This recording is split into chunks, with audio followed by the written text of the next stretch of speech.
শিব ও সতীর বিয়ের কিছুদিন পরেই নৈমিষারণ্যে বিশ্বস্রষ্টাদের এক বিশাল যজ্ঞ শুরু হয়।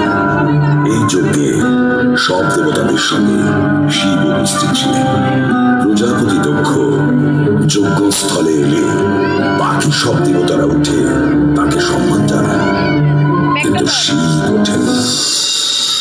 সতী নিজ আসনে বসে মৃদু মৃদু হাসতে থাকেন। এ কি কোনো ঝড়ের প্রত্যাভাস? জামাতা আমার, তুমি পুত্র সমান, আমারই করো তুমি হেন অপমান।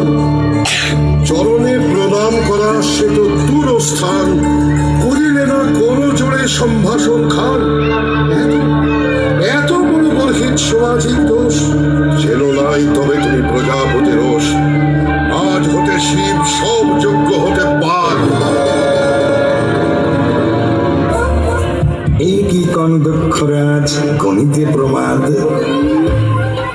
আমার সে করিয়াছে অপমানিত, আজ হতে যোগ্য ভাগে রহিবে বঞ্চিত।